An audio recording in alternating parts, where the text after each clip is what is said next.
Kembali di Sapa Indonesia Malam, Saudara. Sejenak saya menuju ke Pak Hamid Muhammad, PLT Dirjen PAUD dan Dikdasmen Kementerian Pendidikan dan Kebudayaan.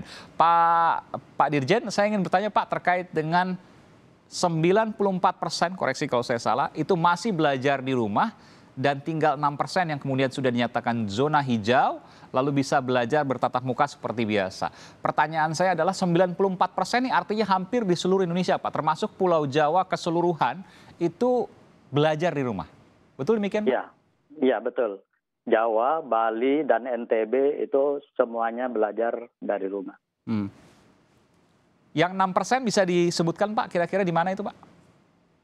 Jadi yang 6% itu pada umumnya itu ada 16 kabupaten di Papua, kemudian ada sekitar 6 kabupaten di Papua Barat, ada sekitar 14 kabupaten di Aceh ya termasuk Simelu, kemudian Anambas, Lingga, pokoknya pulau-pulau kecil, Pulau Sumba dan seterusnya.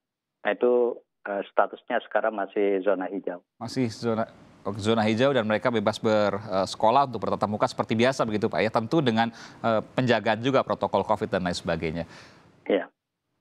Kalau seandainya ada tahapan, tadi saya mendengar ada tahapan Pak bahwa 5 bulan ke depan, 4 bulan ke depan, 3 bulan ke depan itu akan dipantau terus. Jadi bagaimana detailnya soal ini Pak?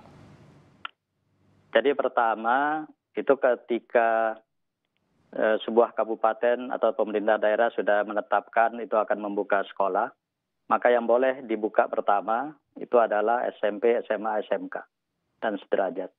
Oke, jadi sekolah menengah dan sekolah menengah pertama dan atas ya Pak ya? Iya, kemudian baru selang 2 bulan berikutnya, itu baru SD dan SLB. Kemudian baru selang 2 bulan berikutnya itu PAUD. Jadi itu tahapannya. Jadi nanti akan dievaluasi SMA dan SMP dan sederajat ya. Itu yang kemudian dibuka, akan dilihat bagaimana perkembangannya. Kalau seandainya mulus, tidak ada penularan, kemudian berjalan dengan baik, maka dilanjutkan dengan tingkat di bawahnya. Begitu Pak ya? Iya, betul. Itu dalam waktu kapan Pak? Misalnya apakah harus zona hijau terlebih dahulu di sebuah daerah, baru kemudian SMA dan SMP-nya dibuka? Betul. Jadi sebuah kabupaten itu boleh buka, itu ketika sudah diputuskan oleh gugus tugas nasional, itu dinyatakan zona hijau. Okay. Baru setelah itu pemerintah daerah melakukan asesmen sekali lagi untuk memastikan bahwa daerahnya betul-betul aman. Kemudian baru memutuskan itu dibuka. Nah, ketika dibuka, itu tidak semua sekolah harus buka. Kenapa? Karena harus ada asesmen yang dilakukan oleh sekolah. Apakah sekolahnya layak atau tidak untuk dibuka. Jadi ada beberapa daftar periksa yang disiapkan oleh Kemdikbud bekerja sama dengan Kemenkes. Nah, kalau itu sekolah sudah dinyatakan layak dan boleh buka, maka terakhir itu adalah orang tua. Nah, orang tua ini memutuskan apakah bersedia mengirim anaknya ke sekolah yang layak dibuka itu. Jadi seperti itu. Nah ini menarik Pak, kalau seandainya, ini artinya kan bertahap Pak ya, artinya pembukaan ini nanti tidak akan serta-merta sama semua, antara satu kabupaten kota dengan kabupaten kota yang lain, antara satu daerah dengan daerah yang lain, begitu Pak ya? Iya, betul.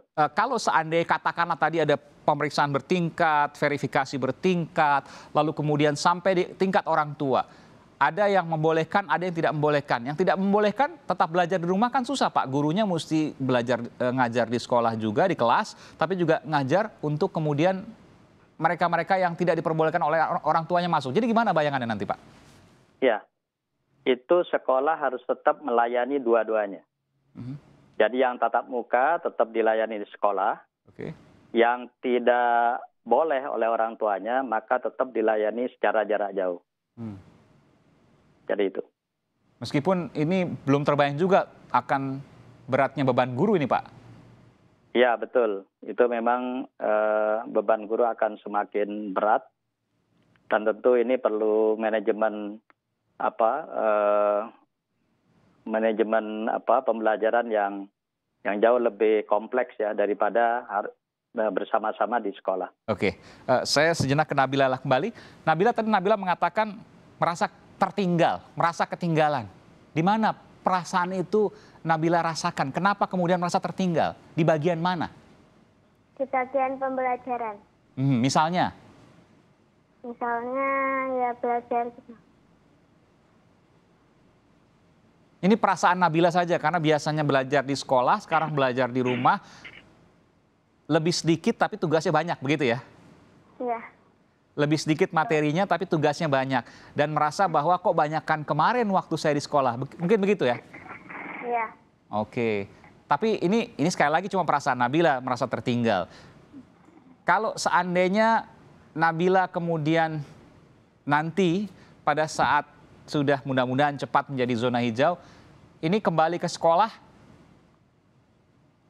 apa yang akan Nabila lakukan di sekolah? Ya belajar sama guru-guru. Belajar sama guru-guru, iya. Pak Dirjen, saya ingin bertanya Pak, ini betul ada ketertinggalan Pak? Kita selama ini belum pernah melakukan assessment ya terhadap terhadap tingkat kemajuan siswa selama belajar di rumah. Tapi kalau melihat beberapa indikator, misalnya rata-rata anak-anak kita itu belajar di rumah itu kan antara 1 sampai 2 jam ya, sampai 3 jam. Iya. Dibandingkan dengan ketika di sekolah itu kan sampai 6 jam ya. Jadi dari indikator lama belajarnya itu memang itu pasti beda. Iya. Dan hasilnya juga pasti beda itu. Soal ini Pak, infrastruktur tentu ini menjadi kendala juga. Banyak sekali kami mendapatkan data 37% di kota yang kemudian tidak mendapatkan akses internet di kota Pak. Kemudian mayoritas di pedesaan ada 50% lebih yang kemudian sulit atau tidak mendapatkan sama sekali akses internet. Tidak bicara soal laptop dulu, tapi kemudian sinyalnya saja susah. Bagaimana kemudian pihak dari Kemendikbud mengatasi hal ini? Karena ini kaitan ke ketertinggalan. Sudah jamnya sedikit, bahannya sedikit, harus tugas yang banyak tentu. Tapi kemudian untuk infrastrukturnya, internetnya mereka juga kemudian bermasalah. Bagaimana ini dipecahkan, disolusikan untuk periode kedua belajar di rumah, Pak Dirjen? Ya, jadi masalah akses internet itu kan memang bukan ranah Kemdikbud ya. Kita koordinasi dengan Kominfo beserta perusahaan-perusahaan telkom ya yang selama ini melayani jaringan internet di berbagai daerah itu untuk menambah akses internet di daerah-daerah yang terutama yang masih kosong ya, yang blank ya, yang blank spot. Jadi itu yang sudah kita lakukan koordinasi itu, tetapi seberapa cepat ini perusahaan telkom bisa menyediakan akses internet di daerah blank spot itu kita masih belum bisa memastikan sampai kapan. Tetapi yang ingin saya tekankan sekali lagi, Pak Iman ya. Silakan Pak. Pembelajaran jarak jauh itu ada 2. Ada yang daring, ada yang online, ya, ada yang offline. Kalau yang menggunakan internet, pakai gawai, pulsa, dan seterusnya itu adalah pembelajaran daring, pembelajaran online. Tapi bagi anak-anak dan guru yang tidak punya akses internet, yang tidak punya gawai, pulsa juga tidak tersedia, maka pembelajaran offline yang harus dilakukan. Untuk kasus Nabila ini Pak, karena muridnya cuma 4 orang, bayangan saya seperti apa Pak? Mungkin bisa dilakukan offline atau seperti apa? Kalau seperti Nabila ini sebenarnya ini ya, lebih banyak blended ya, perpaduan antara online sama offline sebenarnya. Karena tadi kalau saya lihat di videonya, itu anak-anak kan kumpul sambil membaca buku ya. Iya. Sambil membaca buku, kemudian mengerjakan tugas, kemudian dikirim sama gurunya. Jadi itu sebenarnya pembelajaran mix ya, campuran antara online sama offline. Jadi ini yang paling banyak dilakukan oleh anak-anak kita, guru-guru kita di seluruh pelosok tanah air. Tetapi ada yang murni betul-betul offline. Jadi guru mengunjungi siswa di rumahnya atau di kelompok-kelompok belajar kecil, kemudian gurunya itu mengajarkan, kemudian memberi tugas, kemudian baru 3-4 hari berikutnya ketemu lagi. Iya. Dan ini luar biasa bebannya kepada guru-guru kita. Iya, betul. Ini memang luar biasa beban guru yang juga terjadi saat ini. Termasuk juga beban siswa juga yang kemudian banyak mengalami katakanlah stres begitu ya karena lingkungan belajar yang baru, lalu kemudian cara belajar yang baru. Periode kedua nanti Pak, belajar jarak jauh, belajar di rumah, apapun bahasanya nanti Pak, yang kemudian bisa dipertimbangkan terkait dengan kesehatan mental anak. Apa yang bisa Pak Dirjen sampaikan di sini? Ya, saya kira yang pertama harus diperhatikan terutama oleh para guru dan orang tua. Itu memang harus ada manajemen pembelajaran di rumah. Jadi jangan memindah ruang kelas itu ke rumah. Jadi tugas-tugasnya, kemudian apa yang harus dipelajari oleh siswa di rumah, itu memang harus reasonable ya, dan harus ada variasi. Tidak semua pembelajaran itu harus berbasis textbook. Jadi berikan anak-anak pekerjaan-pekerjaan yang bisa dilakukan di rumah, ya apakah berkebun, membantu orang tua, dan seterusnya, dan itu bagian dari pembelajaran kita di rumah. Apakah pesan itu sampai Pak sampai ke guru-guru Nabila misalnya? Pesan dari Dirjen Kemendikbud ke sekolah-sekolah, bahkan sekolah terpencil sekalipun. Saya khawatir tidak sampai Pak. Jadi mereka hanya menyamakan apa yang belajar di sekolah kemudian dipindahkan secara daring, online. Setahu saya itu kan edaran Mendikbud tanggal 23 Maret ya, tahun 2020. Dan itu sudah disebarkan ke seluruh pelosok ya. Jadi melalui dinas, melalui jaringan-jaringan pemerintah daerah dan betul. sebagainya. Jadi itu sudah kita lakukan 3 bulan yang lalu. Baik. Dan kemudian bagaimana pemerintah daerah di masing-masing daerah melakukan kepatuhan dari apa yang kemudian disampaikan oleh Kemendikbud, begitu Pak ya? Iya betul. Dan mudah-mudahan sampai ke bawah. Terakhir ke Dek Nabila. Kalau seandainya nanti harus lanjut lagi, kita tidak tahu nanti daerah di Nabila ya.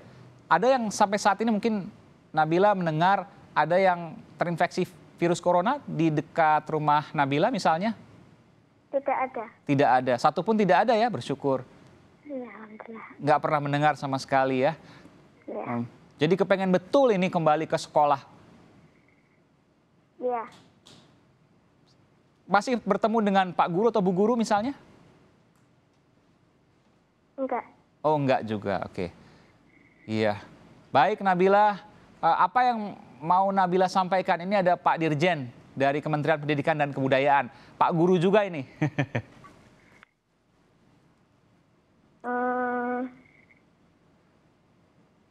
Harus kok bisa berkurang, bisa sekolah lagi. Bisa sekolah lagi. Mudah-mudahan segera ya. Gimana Pak Dirjen? Pokoknya kalau daerah Nabila itu zona hijau nanti, maka Nabila boleh nanti kembali lagi bersekolah. Mudah-mudahan segera ya Nabila ya. Ya. Lebih senang sekolah di lingkungan sekolah ketimbang sekolah yang kemudian tidak bertatap muka begitu ya. Tapi sabar karena kita tidak tahu, tentu ini diputuskan oleh pemerintah daerah setempat. Nanti yang terbaik untuk Nabila, untuk kawan-kawan Nabila di sana, untuk orang tua Nabila dan semuanya. Salam untuk Bapak Ibu Nabila ya, sehat-sehat semua dan mudah-mudahan cita-citanya tercapai menjadi polisi ya. Baik, terima kasih. Selamat Nabila. Terima kasih Pak Dirjen, Pak Hamid. Baik, terima kasih. Muhammad, Terima kasih LT Dirjen Pendidikan Anak Usia Dini dan juga Dikdasmen Kementerian Pendidikan dan Kebudayaan, serta Nabila, siswi sekolah dasar kelas 5 di SDN Gunung Gambar, Gunung Kidul, Provinsi Daerah Istimewa Yogyakarta. Terima kasih sekali lagi. Assalamualaikum warahmatullahi wabarakatuh.